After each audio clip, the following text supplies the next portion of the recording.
une deuxième vidéo de la série de création de jeux sur Phaser 3. Nous allons faire en sorte ici d'afficher une image de background et ajouter une animation sur notre personnage. Donc pour ce faire, on va déjà retourner dans notre code et on va aller loader une image de background. Donc j'en ai pris une, j'ai pris celle-ci. Encore une fois récupérée sur le site de Kene. Donc on va tout simplement la loader comme on avait fait précédemment pour le joueur. Donc je vais très vite ici. Je mets background et je vais aller chercher mon image que j'ai appelée background.png dans Asset. Donc je la load comme ceci et ensuite on va l'ajouter avant le joueur pour bien que ça s'affiche derrière le joueur. On va la positionner en position 0, 0 et on va donc utiliser la clé background comme ceci pour pouvoir l'afficher. Quand on va actualiser, on va se retrouver bien à avoir l'image derrière le joueur. Elle est mal positionnée parce que, comme vous le voyez, elle n'apparaît pas au milieu de l'écran. C'est tout à fait normal puisqu'on l'a positionnée en haut à gauche, à la position 0, 0, et que son point d'origine est situé au milieu de l'image. Donc ce qu'on va pouvoir faire, il y a plusieurs solutions ici, c'est par exemple modifier la position d'origine de l'image. Donc on peut récupérer notre image comme ceci. On va marquer var ou background, on va l'appeler background image. Donc on la récupère dedans et derrière on peut faire background image.setOrigine et on peut dire qu'on la veut en haut à gauche et pour ce faire on peut écrire 0,0. Là on va changer le point d'origine de notre image et il est positionné en haut à gauche maintenant. Si on veut pouvoir réduire sa taille puisqu'on voit qu'elle est trop grande, on va pouvoir dire de la même manière background image.setScale pour changer son scale. On va mettre par exemple 0.5 pour le moment et on va regarder ce que ça donne. On va avoir la taille qui s'est bien adaptée à ce qu'on avait mis. Par contre, elle est encore trop petite. Donc ce qu'on peut faire, c'est modifier en 0.8 par exemple et ça devrait être un petit peu mieux. Voilà, donc on se retrouve à avoir notre image qui est à peu près bien affichée comme ceci. Donc ça, c'était une des possibilités. On aurait pu également faire d'autres modifications, comme par exemple définir que la position de notre image, d'ailleurs on va le faire, on va tout simplement changer la position de l'image en disant background.setPosition et on va dire de la placer au milieu.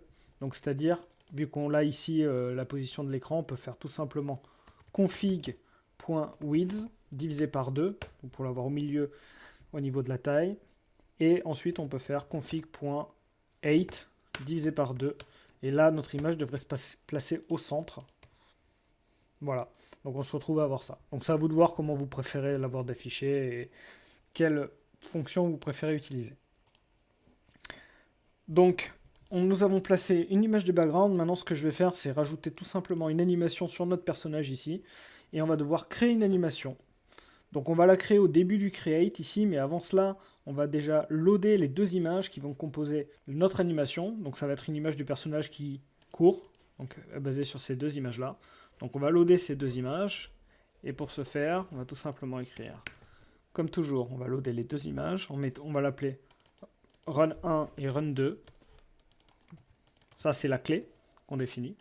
Et ici on va écrire donc les deux images qu'on va loader. Voilà. Une fois qu'on a fait ça, on va créer une animation. Et pour ça, on va écrire this.anims.create pour créer une animation. L'animation va contenir une clé, donc il faut lui donner un nom, comme on fait pour les images standard. Donc on va l'appeler player walk par exemple. Ensuite, on va définir les frames de cette animation. Donc ici, c'est deux images.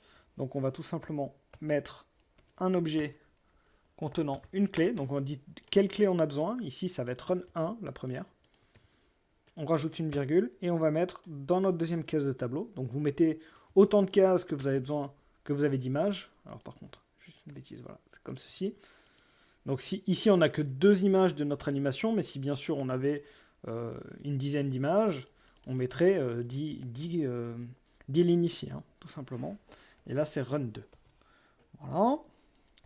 Une fois qu'on a fait ça, on va rajouter le framerate, c'est-à-dire la speed. Donc là, on va mettre 5. Et on va mettre un repeat pour dire si on doit boucler ou non. Enfin, si l'animation boucle, c'est-à-dire si elle se relance en boucle ou non. Donc là, on a généré notre animation. Et une fois qu'on a généré cette animation, on peut l'utiliser sur notre player. Donc on peut récupérer notre player ici en faisant var player égale voilà, l'image. Et une fois qu'on a fait ça, on peut faire player.anims.play et appeler notre animation player walk. Alors j'ai un F que je vais enlever. Voilà, player walk. Et là, on peut lancer notre animation et normalement notre personnage devrait voilà, réaliser l'animation de déplacement. Bon, l'animation n'est pas forcément super réussie, mais bon, j'avais pas trop d'images, donc j'ai utilisé celle-ci. Voilà comment réaliser une petite animation. On verra dans la prochaine vidéo le déplacement.